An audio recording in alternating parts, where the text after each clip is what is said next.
What the Marilyn Monroe was like 8 years ago? I mean, how have you fine tuned her? I mean, when you first started, were there things about her that you didn't like, or that you've changed quite a bit about her? No, I always kept Marilyn. I always kept. This is the two. There's a couple of things.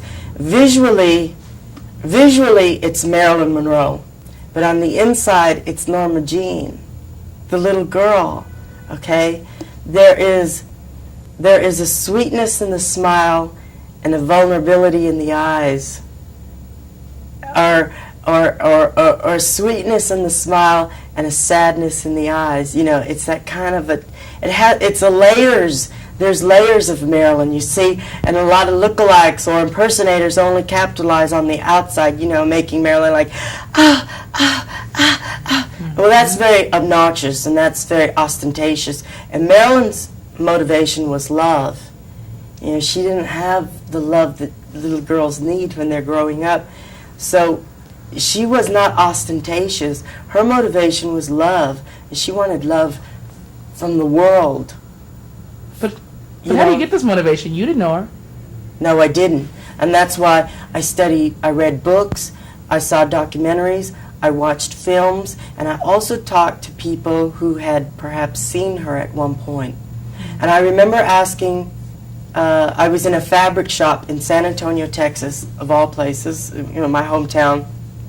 There was a little Japanese lady working there at the fabric shop, and I explained to her what I was doing, and I said, well, I'm recreating Marilyn, and she goes, oh, Marilyn Monroe. And she said, I saw her in Japan when she and Joe DiMaggio came to Japan for their honeymoon.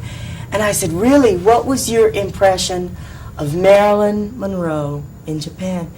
She said, she was so cute. She was so cute. Now, you see, a lot of lookalikes or impersonators don't make her cute. They make her silly and stupid. Marilyn was very cute and very sweet to the public. It was everything to her. She didn't have a family. All she had was the public. It was almost as though that was her mom, that was her dad. And there are compromises, There are compromises in the business. The business is so difficult,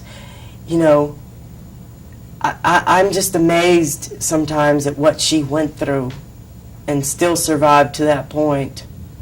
And I think Marilyn had several personalities that helped her to cope with this life, this industry. Norma Jean would hide and somebody else would take over, such as Marilyn Monroe. Mm-hmm. Would just take over. And that's what helped Norma Jean cope and deal with. When Marilyn Monroe walked into a room, it was Marilyn Monroe, I don't want to, I'm trying to think here. I'm not really superstitious. I'm not even thinking of the word. But when you're on stage, is there some kind of a feeling you get like her soul has like entered you and you're able to give that back to audiences and let them know about a Marilyn they never really knew? I mean, does that sound silly? Let's hold that thought for just a moment. Okay. Okay. Okay, great. You know what I mean? Yes. Marilyn's soul has not invaded me. And the reason I know that is because after 3.5 years of research, the hell I had to go through to recreate this character and the many, like I say, layers of who this person was, the many layers involved in trying to find out who this person was when I never really knew her. There is no weird thing that comes over me. I don't even sit around at my house, and I don't even have a shrine to Marilyn. I appreciate her as an artist, but that's about it. I'm not a big fanatical weirdo about Marilyn. All I'm doing as an actor is recreating this for an audience so that an audience might feel what it might have been like to have been in the same room with Marilyn. That's all it is. And I know all the technical things that go behind it. I wish it was that easy. I wish that her soul would have invaded me, because it wouldn't have taken me 3.5 years to do it. You know, so it took me a long, long time. Not only the makeup, but also just the presentation and the personality that I had to like pretend to be that person that I'm really not. Let's talk a little bit about the process in which you take your transformation, because we're going to shoot some B-roll. Right. So take me through a step-by-step on what you do to get going into your outfit. Okay, the first thing that I do is apply the foundation of the entire face. There's a foundation. I don't wear any body makeup because I'm lucky that I'm not very hairy at all. So I have smooth skin and it photographs evenly, all one color. And so the foundation is applied, and then I usually will do something like maybe the lips, put on the lips, and that's like a process of five-step process, which is kind of a secret. And when I stop doing Marilyn, I'll tell everybody how I did it. But we're going to see you do it. You're going to kind of see me do it. Oh, okay. When you leave the room, I'm going to finish doing it right. I mean, you have to understand, I have to protect what I work so hard to do, you know. And also when I do the eyes, there is a process to that too. And I'm going to give you a simulation of what I go through to do the eyes. But you have to understand that when the cameras leave, I have to go back and do it correctly. Because, I mean, that is my craft. It's like a magician telling you, well, this is how I did my trick. Mm-hmm. You know what I'm saying? Mm-hmm. So there is a mystique. I personally hate being photographed doing my makeup because that's my secret. That's like Gotcha. my knowledge that I worked hard for. But I will take you through some steps. I mean, I can tell you that there's about 5 colors of lipstick that I use for the lips to help define them. And then there is like about a 5-6 process for the eyes. And also there's specially cut eyelashes that I personally cut myself to fit my eyes perfectly so that they define and help make the Marilyn Monroe eyes. I read somewhere that she had to have her lashes cut just a special way. And I mean, it's not that hard. If somebody really, really wants to look, they can surround themselves with thousands of photographs like I did and find out what the secret was. But essentially, the way I cut them helps to define and make the Marilyn Monroe eyes. She also lined her eyes like nobody else would line them. She had a technique to doing that. And I have also, I've been lucky because I've been able to talk to Neil Hitchens, who wrote the book Marilyn from A to Z. I interviewed him. Did you? Mm-hmm. And he also helped me with a lot of the research in the makeup. New stuff that I found out just recently about the makeup. So now you've got your eyes, you've got the lips and the foundation on, then where do we go? What step? And then the wig that I've had specially made for me, and I've sculpted a certain way that helps define the shape of my head. You know, because the shape of my head is not the shape of Marilyn's head. So that depends. You know, when you see somebody, like let's say an old friend, and you see them from the back of their head from a distance, but you know it's that friend immediately. Why? Yeah. Because everybody has their own shape of head.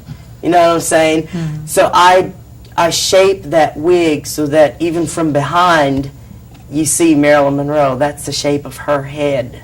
You know. So I try to look like her from behind and from the front and portray her from the inside out. And after the wig, continue, really go on until you get on. Okay, then after the wig, I have dresses that are specially designed and constructed to reshape my body into that sex goddess's body. I mean, I don't really have a great body, you know, and that dress, and like the breasts are built into the dress. I'll give away that secret, okay? I mean, it's like almost like, you know, origami. You know how Japanese, they'll take a piece of paper and they fold it and then they blow it up and it just goes into a shape. Basically, the dress has its own shape, and I put it on and it gives me the shape, basically, and you zip it up. Oh. You see, I'll give away that secret. And when it's all done, how do you feel? Uncomfortable. I feel uncomfortable, and that's why, like, Jimmy feels all that. Then it takes the technique of the actor to put that all aside and be Marilyn. See, that's, I mean, I feel uncomfortable and girded in and cinched and with this wig around my head, and I see the audience still through Jimmy's eyes, you know. My eyes see, but then the audience, I have to realize, is seeing me a completely different way. Yeah. So that's why from within I've got to pull and use my technique as an actor to pull this off. You think if she was still alive today, would she appreciate how well you do her? Yes, she would, because years ago she was taken to Finocchio's in San Francisco years ago. And she was very excited about going there to see an impersonator that was doing her, you know, playing her. And she was excited to be there, but evidently the impersonator was so bad she left in the middle of the show. And so at least you can say she was excited to see it, but it was done so badly that she left. Mm-hmm. So you're confident that if she came to your show, she'd... Yeah, I approached it also in that fact is that if she did come to see the show, I would be able to look at her straight in the eye and say, I know you're proud of this because I worked very hard to do this. And the same thing with any other character that I do in my show, the vocal recreations. I feel that I might spoof them a little bit in the vocal before I sing, but vocally, I've worked hard, like, you know, months, hours, days to recreate these voices. And I'm secure that anybody that I do in the show, whether it be Cher or Eartha Kitt or Barb,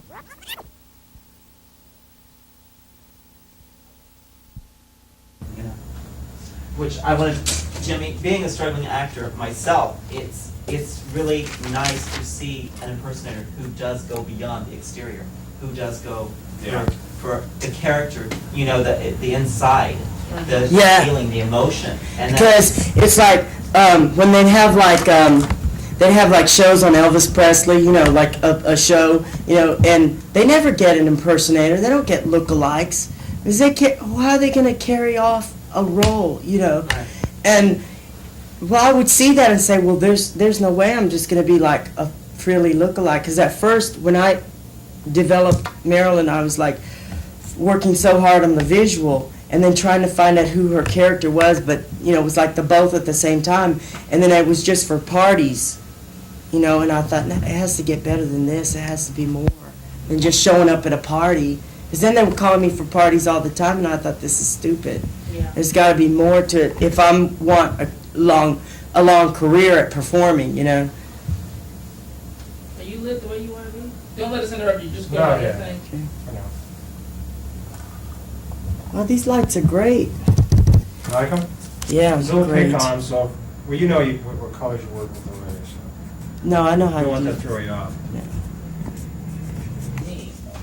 If it was anything other than, I mean, what would you think, Jimmy Jane? What do you I think always that? I'm not never I mean, it's not Jimmy Jane's a TV show. Give me a break. Huh? I never do shows. You always look really Except for the party tapes. I am pretty like bad about logging on. good. And I cannot understand. I'm one of the ones at these parties sometimes to see how hard it is for you guys to log the tape. It isn't hard. It's just that you don't think about doing it at the time. And who wants to go back and do it? You certainly don't have time when you're getting ready to write the piece. And no one wants to go back and look through all those tapes. But like bigger shows, the Grammys, you'll find a log. Oscars, all log. Emmys, like log. Thank God, that must be very good. So where's that one? I still don't know the words to one of the songs. People. I mean, like, you live here in this town, I live in LA, Westwood, Century City area. and then you just distribute this out around the country. Our offices are in Burbank, and we have facilities, editing facilities, and satellite facilities, and we have a daily feed, just much like ET does every day. Half an hour every day, we stick it up.